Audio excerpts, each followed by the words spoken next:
Harry Potter and the Sorcerer's Stone. Chapter 1. The Boy Who Lived. Mr. and Mrs. Dursley of number 4, Privet Drive, were proud to say that they were perfectly normal. Thank you very much. They were the last people you'd expect to be involved in anything strange or mysterious because they just didn't hold with such nonsense. Mr. Dursley was the director of a firm called Grunnings, which made drills.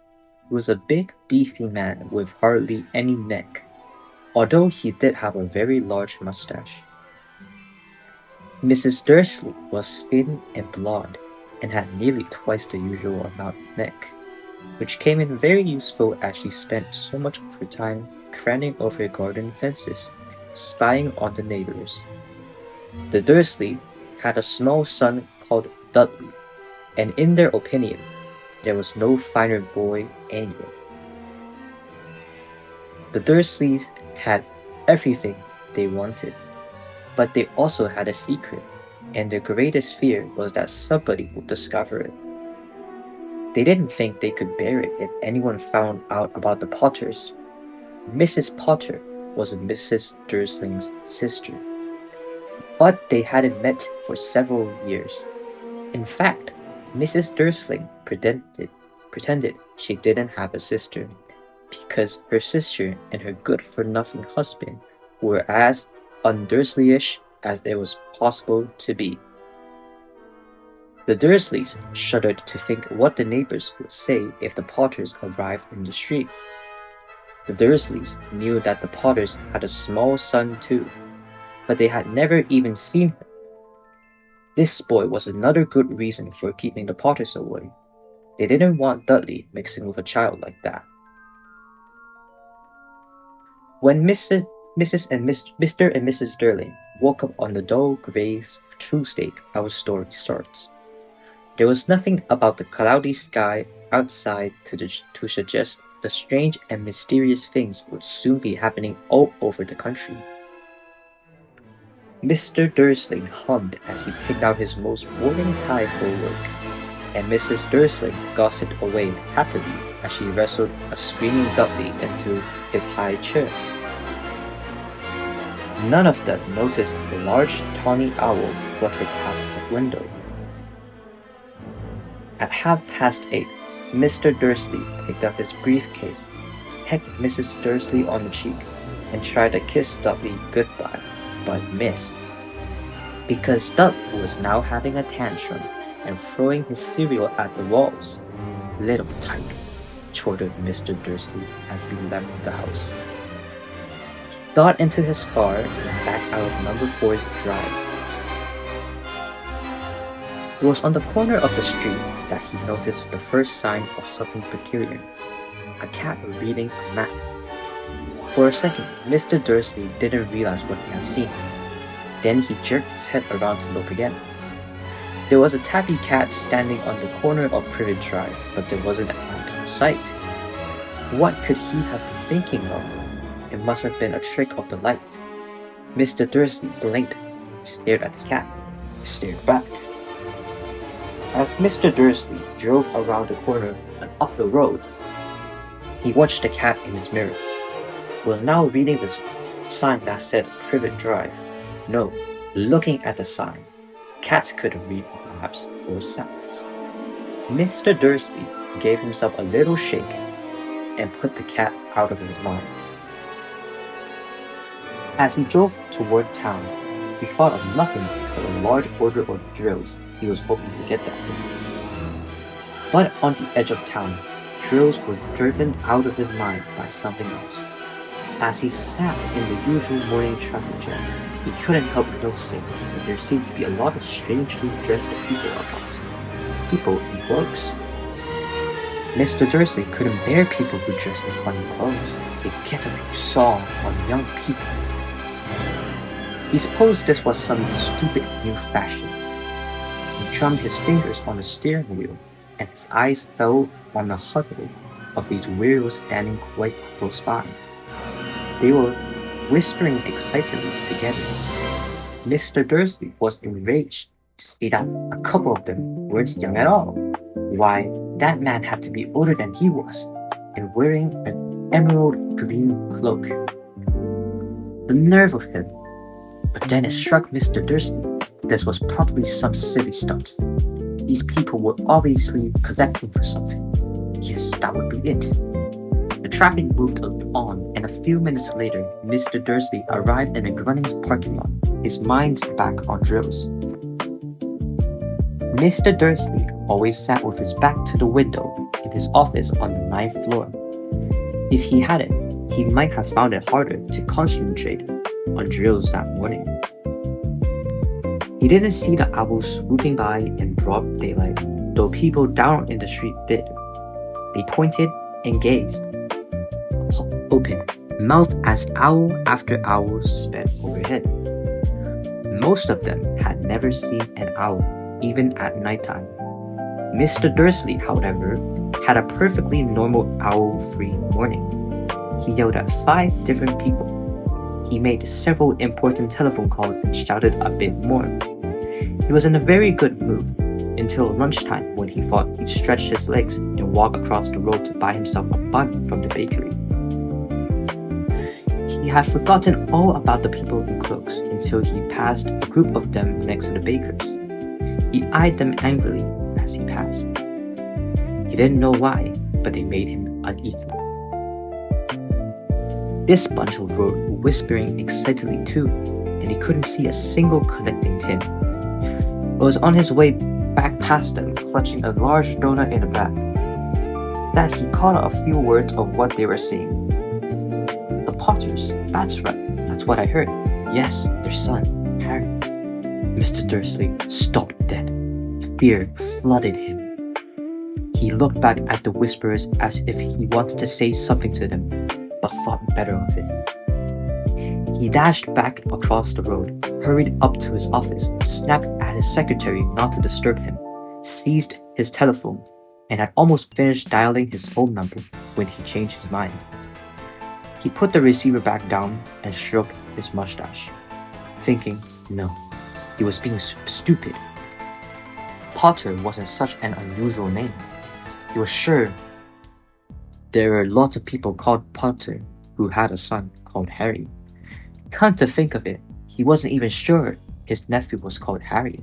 He'd never even seen the boy. It might have been Harvey or Harold. There was no point in worrying Mrs. Dursley. She always got so upset at any mention of her sister. He didn't blame her if he'd had a sister like that, but all the same, those people in cloaks.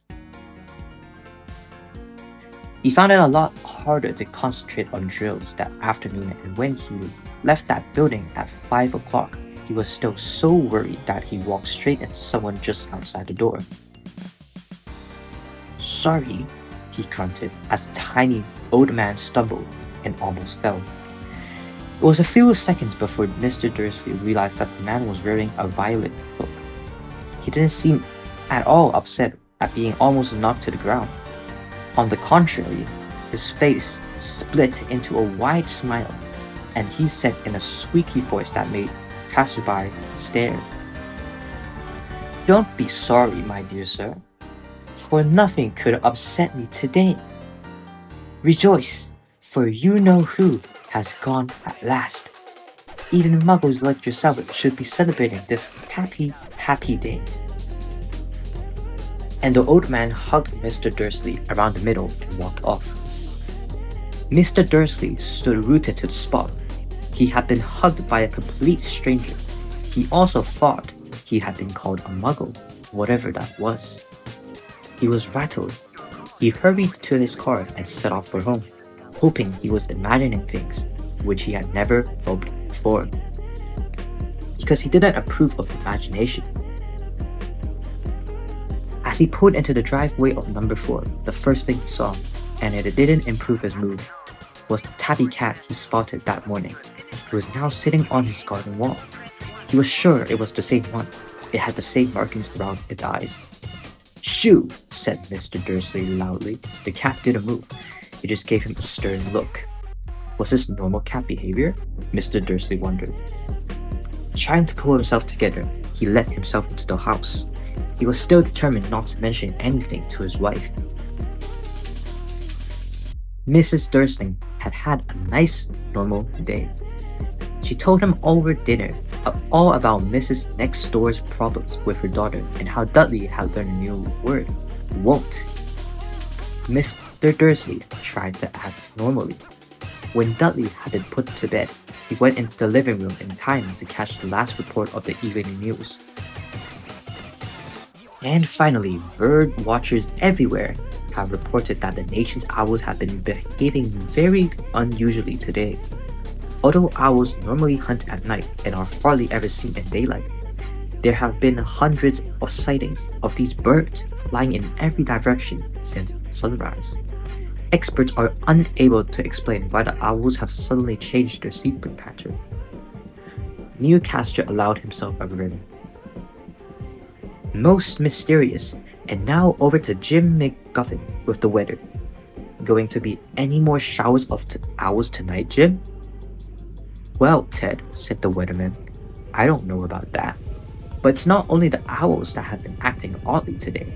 The viewers as far apart as Kent, Yorkshire, and Dundee have been phoning in to tell me that instead of the rain I promised yesterday, they've had a downpour of shooting stars. Perhaps people have been celebrating bonfire night early. It's not until next week, folks, but I can promise a wet night tonight. Mr. Dursley sat frozen in his armchair. Shooting stars all over Britain, owls flying by daylight, mysterious people in cloaks all over the place, and a whisper about the Potters. Mrs. Dursley came into the living room carrying 2 cups of tea.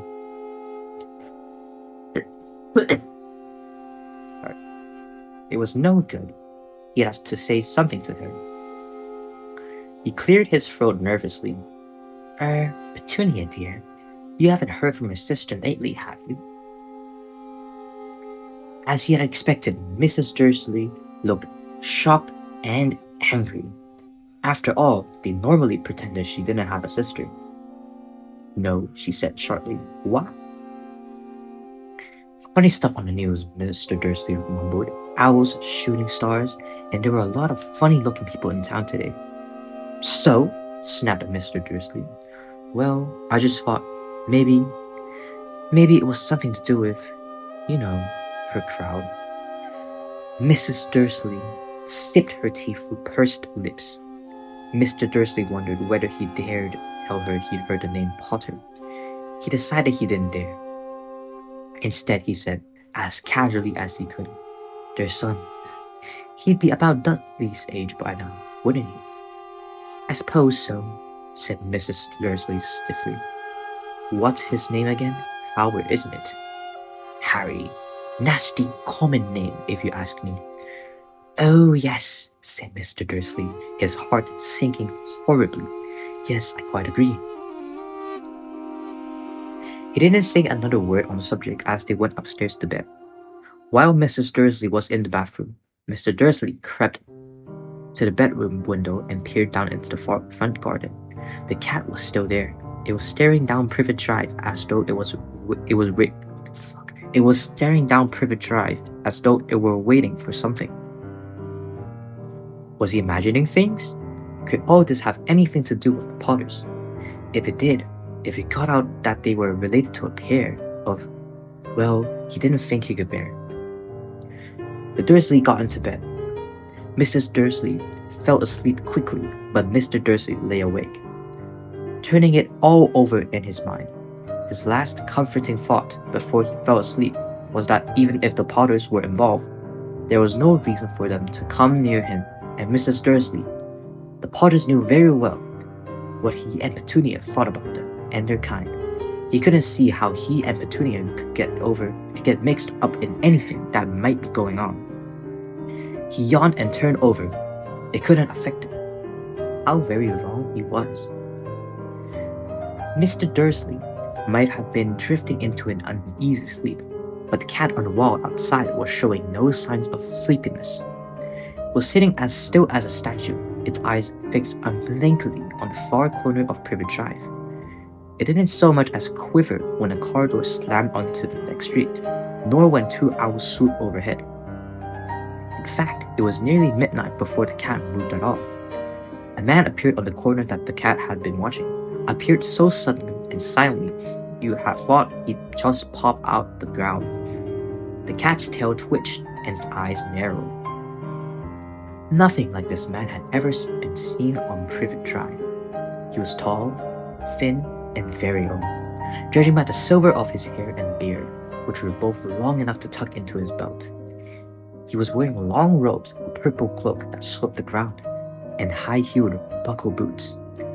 His blue eyes were light bright and sparkling behind half-moon spectacles, and his nose was very long and crooked, as though it had been broken at least twice. This man's name was Albus Dumbledore. Albus Dumbledore didn't seem to realize that he had just arrived in a street where everything, from his names to his boots, was unwelcome. He was busy rummaging in his cloak, looking for something, but he did seem to realize he was being watched, because he looked up suddenly at the cat, which was still staring at him from the other end of the street. For some reason, the sight of the cat seemed to amuse him. He chuckled and muttered, "I should have known." He found what he was looking for in his inside pocket. It seemed to be a silver cigarette lighter. He flicked it open, held it up in the air, and clicked it. The nearest street lamp went out with a little pop. He clicked it again. The next lamp flickered into darkness. 12 times he clicked the put-outer until the only lights left on the whole street were 2 tiny pinpricks in the distance, which were the eyes of the cat watching him. If anyone looked out the window now, even beady-eyed Mrs. Dursley, they wouldn't be able to see anything that was happening down on the pavement. Dumbledore slipped the put-outer back inside his cloak and set off down the street towards number 4, where he sat down on the wall next to the cat. He didn't look at it, but after a moment he spoke to it. "Fancy seeing you here, Professor McGonagall." He turned to smile at the tabby, but it had gone. Instead, he was smiling at a rather severe-looking woman who was wearing square glasses, exactly the shape of the markings the cat had around its eyes. She too was wearing a cloak, an emerald one. Her black hair was drawn into a tight bun. She looked distinctly ruffled. "How did you know it was me?" she asked. "My dear Professor, I've never seen a cat sit so stiffly." "You'd be stiff if you had been sitting on a brick wall all day," said Professor McGonagall. "All day? When you could have been celebrating. I must have passed a dozen feasts and parties on my way here." Professor McGonagall sniffed angrily. "Oh yes, everybody's celebrating all right," she said impatiently. "You'd think they'd be a bit more careful, but no, even the muggles have noticed something's going on. It was on the news." She jerked her head back at the Dursleys' dark living room corner. "I heard it. Flocks of owls, shooting stars.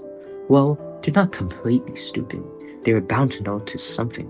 Shooting stars in Kent. I'll bet that was little Diggle. He had never much sense." "You can't blame them," said Dumbledore gently.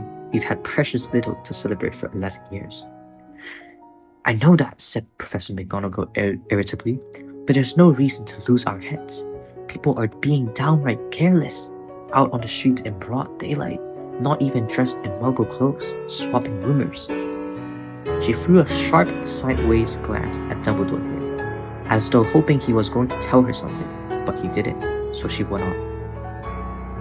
"A fine thing it would be if on the very day you-know-who seems to have disappeared at last, the muggles found out about us all. I suppose he really has gone, Dumbledore." "It certainly seems so," said Dumbledore.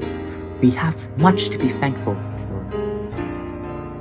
Would you care for a lemon drop?" "A what?" "A lemon drop. They're a kind of muggle sweet that I'm rather quite fond of." "No, thank you," said Professor McGonagall coldly. as though she didn't think this was the moment for lemon drops. As I say, even if you know who had gone, my dear professor, surely a sensible person like you can call him by his name. All this you know who nonsense for 11 years, I have been trying to persuade people to call him by his proper name, Voldemort. Professor McGonagall flinched, but Dumbledore, who was unsticking 2 lemon drops, seemed not to notice. It all gets so confusing if we keep saying you know who. I have never seen any reason to be frightened of saying Voldemort's name. I know you haven't, said Miss Professor McGonagall, sounding half exasperated, half admiring. But you are different. Everyone knows you're the only one you know of. Alright, Voldemort was frightened of. You flatter me, said Dumbledore calmly.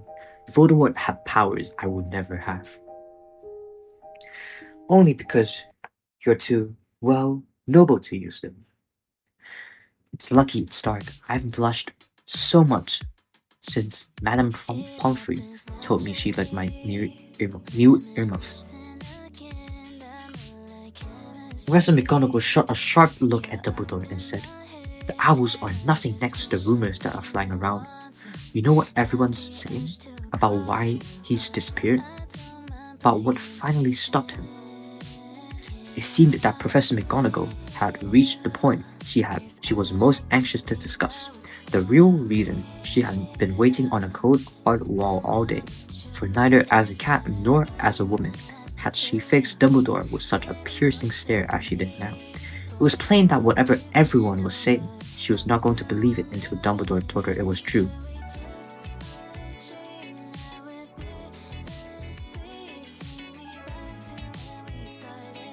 Dumbledore, however, was choosing another lemon drop and did not answer.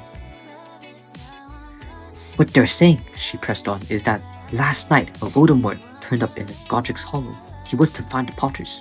The rumor is that Lily and James Potter that they're dead. Dumbledore bowed his head. Professor McGonagall gasped. Lily and James. I can't believe it. I didn't want to believe it. Oh, Albus. Dumbledore reached out and patted her on the shoulder. I know, he said heavily. Professor McGonagall's voice trembled as she went on. That's not all. They're saying he tried to kill the Potter's son, Harry. But he couldn't. He couldn't kill that little boy. No one knows why or how, but they're saying that when he couldn't kill Harry Potter, Voldemort's powers somehow broke.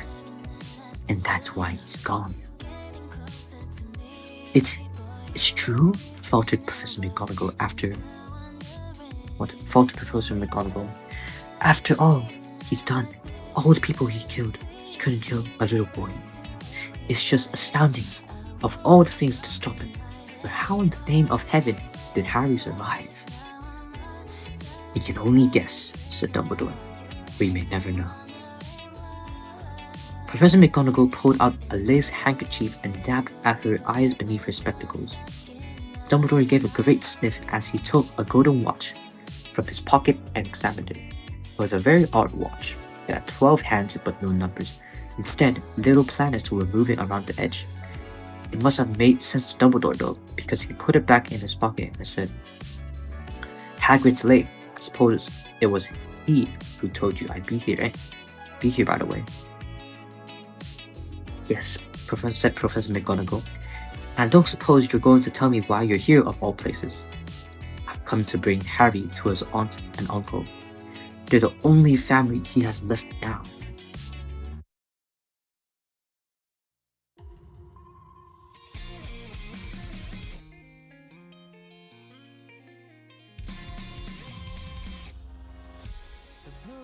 Sky divide the watercolor scene in two. In front of my eyes, I can see the horizon stretching out and through the night and the cold dew. You can't mean the people who lived here, cried Professor McGonagall, jumping to her feet and pointing at number 4. Dumbledore, you can't. I've been watching them all day. You couldn't find 2 people who are less like us. And they've got their son, I saw him kicking his mother all the way up the street, screaming for sweets. Harry Potter, come and live here. It's the best place for him, said Dumbledore firmly. His aunt and uncle will be able to explain everything to him when he's older. I've written him a letter. A letter, repeated Professor McGonagall faintly, sitting back down on the wall. Really, Dumbledore, you think you can explain all this in a letter?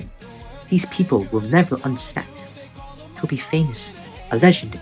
I wouldn't be surprised if today was known as Harry Potter Day in the future. There will be books written about Harry. Every child in our world will know his name. Exactly, said Dumbledore, looking very seriously over the top of his half-moon glasses. It would be enough to turn any boy's head, famous before he can walk and talk, famous for something he won't even remember. Can't you see how much better off he'll be growing up away from all that until he's ready to take it? Professor McGonagall opened her mouth, changed her mind, swallowed, and then said, Yes, you're right, of course. But how was the boy getting here, Dumbledore? She eyed his cloak suddenly as though she thought he might be hiding Harry underneath it. Hagrid's bringing him. You think it wise to trust Hagrid with something as important as this? I would trust Hagrid with my life, said Dumbledore. I'm not saying his heart isn't in the right place, said Professor McGonagall grudgingly, but you can't pretend he's not careless. He does tend to... What was that? A low rumbling sound had broken the silence around them. It grew steadily louder as they looked up and down the street for some sign of a headlight. It swelled to a roar as they both looked up at the sky, and a huge motorcycle fell out of the air and landed on the road in front of them. The motorcycle was huge. It was nothing to the man sitting astride it. He was almost twice as tall as a normal man, and at least 5 times as wide. He looked simply too big to be allowed, and so wide. Long tangles of bushy black hair and beard hid most of his face. He had hands the size of trash can lids, and his feet in the leather boots were like baby dolphins. In his vast muscular arms he was holding a bundle of blankets. Hagrid, said Dumbledore, sounding relieved. At last! And where did you get that motorcycle? Borrowed it, Professor Dumbledore said the giant, climbing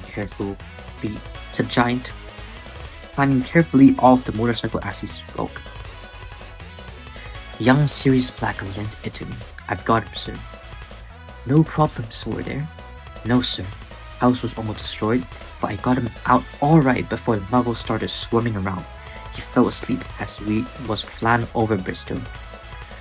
Dumbledore and Professor McGonagall bent forward over a bundle of blankets. Inside, just visible, was a baby boy, fast asleep. Under a tuft of jet black hair over his forehead, they could see a curiously shaped cut, like a bolt of lightning. Is that where? Whispered Professor McGonagall. Yes, said Dumbledore. He will have that scar forever. Couldn't you do something about it, Dumbledore? Even if I could, I wouldn't. Scars can come in handy. I have one myself above my left knee that is a perfect map of the London Underground. Well, give him here, Hagrid. We'd better get this over with. Dumbledore took Harry in his arms and turned towards the Dursleys' house. Could I say goodbye to him, sir? Asked Hagrid. He bent his great shaggy head over Harry and gave him what must have been a very scratchy, whiskery kiss. Then suddenly, Hagrid let out a howl like a wounded dog. Shh! hissed Miss Professor McGonagall. You'll wake up the muggles. Sorry, sobbed Hagrid, taking out a large spotted handkerchief and burying his face in it. But I can't stand it. Lily and James dead. Poor little Harry off to live with the muggles. Yes, it's all very sad, but get a grip on yourself, Hagrid, or we'll be found, Professor McGonagall whispered, patting Hagrid gingerly on the arm as Dumbledore stepped over the low garden wall and walked to the front door. He laid Harry gently on the doorstep, took a letter out of his cloak, tucked it inside Harry's blanket, and then came back for the other two. For a full minute, the three of them stood and looked at the little bundle. Hagrid's shoulders shook. Professor McGonagall blinked furiously, and the twinkling light that usually shone from Dumbledore's eyes seemed to have gone out. "Well," said Dumbledore finally, "that's that. We've no business staying here. We may as well go to join the celebration." "Yeah," said Hagrid in a very muffled voice. "I'll be taken serious here." "What?" "Yeah," said Hagrid in a very muffled voice. "I'll be taking serious his bite back. Good night, Professor McGonagall. Professor Dumbledore, sir." Wiping his streaming eyes on the jacket sleeve, Hagrid swung himself onto the motorcycle and kicked the engine into life. With a roar, it rose into the air and off into the night. Dumbledore turned and walked back down to the street. On the corner, he stopped and took out the silver put-outer. He clicked it once, and 12 balls of light sped back to the street lamps, so that Privet Drive glowed suddenly orange, and he could make out a tabby cat slinking around the corner at the other end of the street. He could just see the bundles of blankets on the step of number 4. "Good luck, Harry," he murmured. He turned on his heel, and with a swish of his cloak, he was gone. A breeze ruffled the neat hedges of Privet Drive, which lay silent and tidy under the inky sky, the very last place you would expect astonishing things to happen. Harry Potter rolled over inside his blankets without waking up. One small hand closed on the letter beside him, and he slept on, not knowing he was special, not knowing he was famous, not knowing he would be woken in a few hours' time by Mrs. Dursley's scream as she opened the front door to pull out the milk bottle, nor that he would spend the next few weeks being coddled and pinched by his cousin Dudley. He couldn't know that at this very moment, people meeting in secret all over the country were holding up their glasses and saying in hushed voices, "To Harry Potter, boy who lived."